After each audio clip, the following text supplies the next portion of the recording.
Admiral Wet Fly from Ray Bergman's book Trout. This is the Admiral. Just a handsome little attractor pattern with the bright reds and the gold rib and the white wing.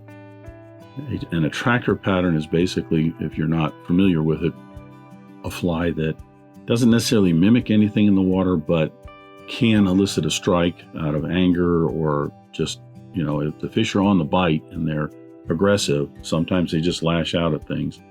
So an attractor pattern is good to use if you're not certain, if there's not a lot of insect activity or anything going on and you're not certain what the fish are, where they're at, as well as what they're biting. To throw on something like this might elicit a response and catch you some fish. So that's the Admiral. I'll get started tying.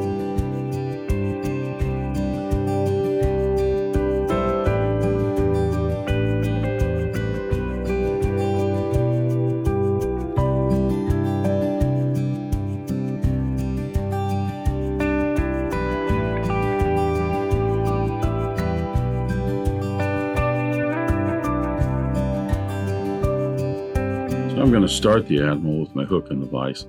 This is a Mustad 3399 in a size 6, standard wet fly hook. Debarb that. I'm going to attach my thread because it's a red floss body on the Admiral. I'm going to start with a Danville 70 denier in white because I don't want to darken up that floss with the thread that's underneath it. I'm going to attach that a little bit behind the eye of the hook, advance my thread down. We do have a tip on this and then a tail. I'm going to stop just past point of the hook, point of the hook to maybe halfway between the point and the barb. So where I'm going to attach the tip, I'm using a Danville silver and gold Mylar tinsel in a size 16 and 18.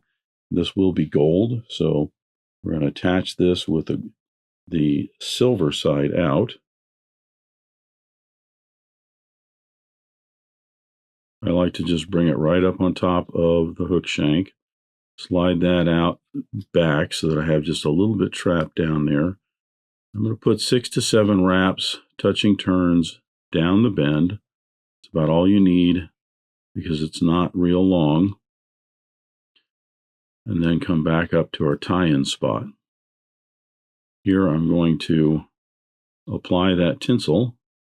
Touching turns, I'll get about 6 to 7.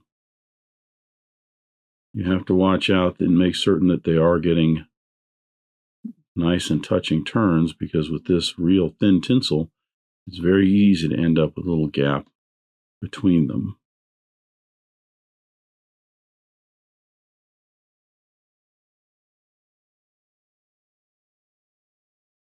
So I'll secure that in with a couple wraps and I'll trim away the excess. And then I'll put our tail in, and then we're using the same tinsel for a rib on top of the red floss body. The tail is just a scarlet is what it calls for. I'm using just some red Goose quill here.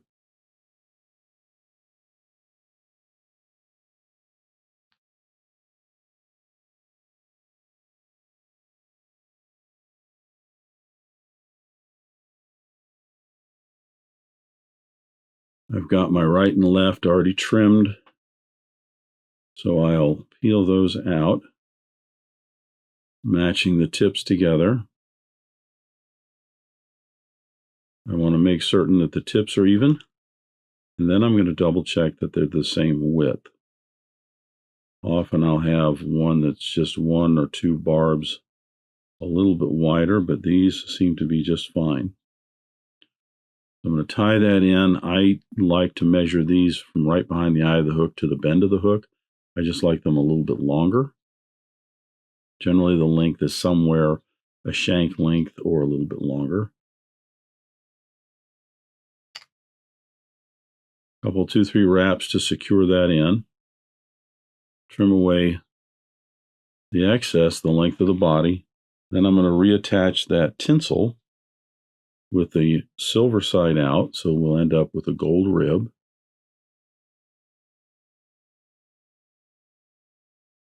Again, I often will double check But I have the silver side out because it seems every now and again I end up, that somehow flipped on me and I end up with the gold out and I end up with the silver rib. Now for floss, I'm using a Danville 4-strand Rayon floss in red.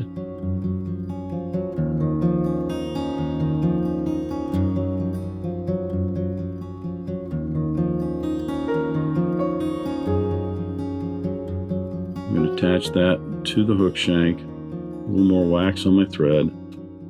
Now I'm going to bind all that in as I work my way up to the end of the body. Careful not to pull too hard. You want to pull tight enough so that you're getting this tied down, but you don't want to pull that tail away from you around the hook shank.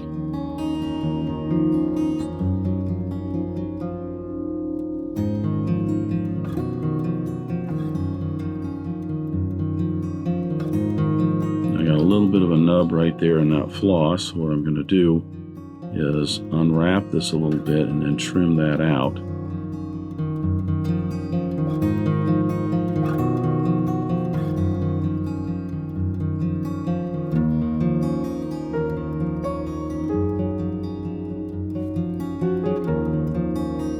That will clean that up just a little bit.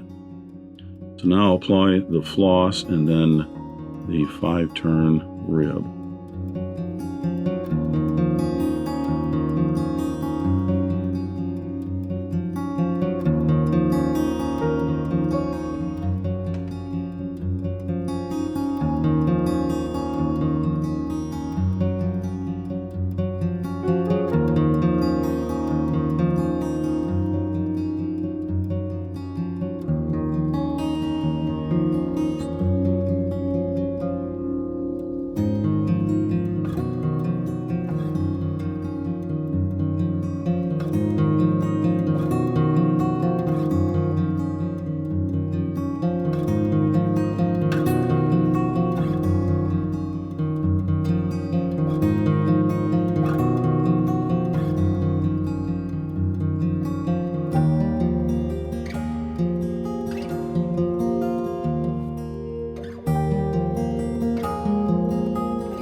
Rib secure, I am now going to switch over to my black thread, which I'll finish the fly with. I'm using a Danville 70 denier in black. I've already waxed this thread.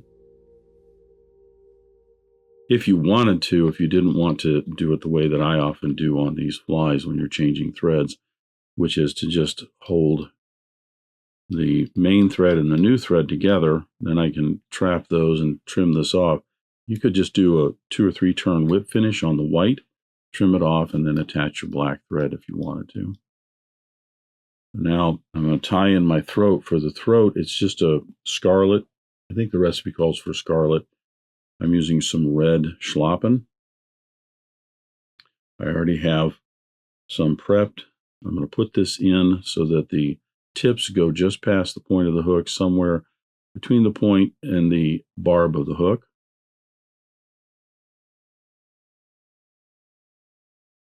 Secure that in with a few wraps and trim away the excess.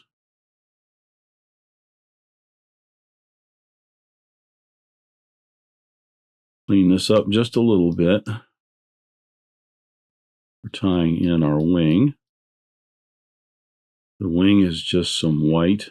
I'm using some white Goose for this. And I've got my 2 slips already cut out.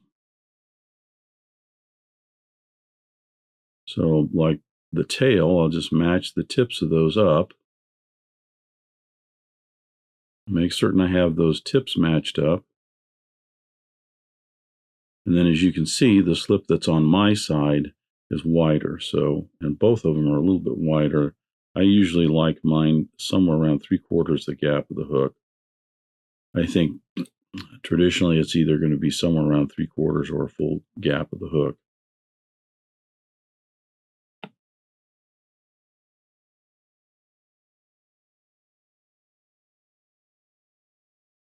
Make certain those tips are even.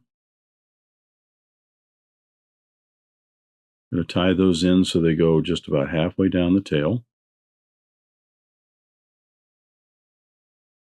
We'll pinch and loop.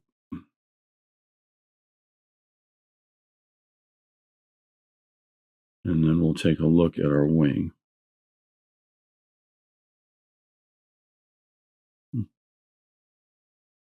For some reason the slip on that side slipped down a little bit as I tightened up on it, so I'm going to try it one more time.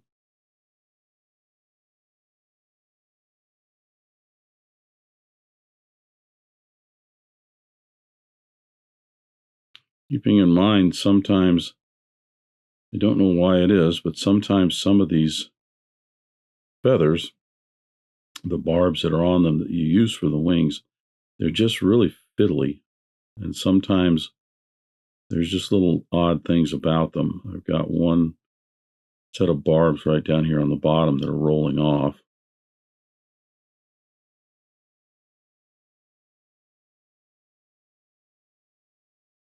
That aren't staying together.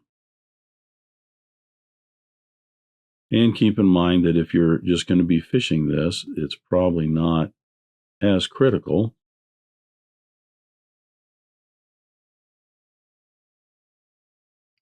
But sometimes you just have to hit heck with it and get yourself another set of slips and for a whole new wing.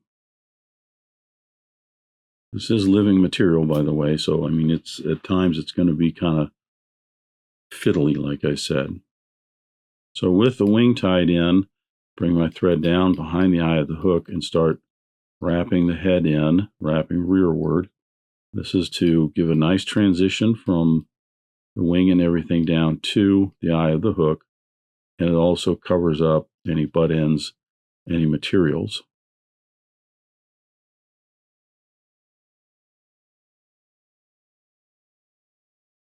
I'm going to flatten my thread, put in my whip finish. I'll apply some fly-tight head cement. It's a thin cement that will soak down into that head. Then I'll come back and put 2 coats of a clear lacquer on there with the top coat of a black lacquer.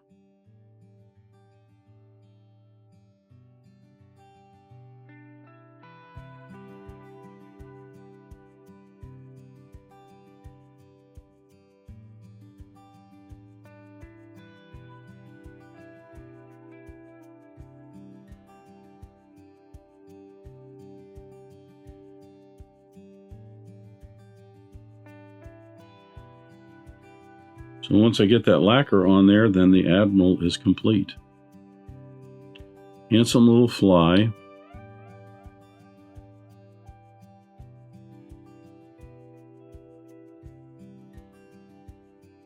Nice little attractor pattern.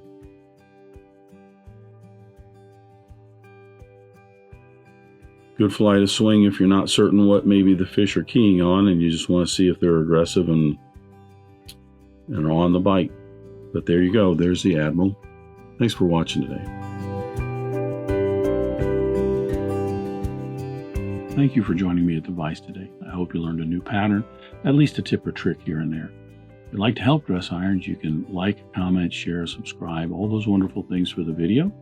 You can also head out to dressedirons.com where you can buy flies, tools, stickers, and merch, or you can join a growing community over on Locals at the Dressed Irons Fly Tying Guild. You can also donate to Dressed Irons if you want through the link at the bottom of the description.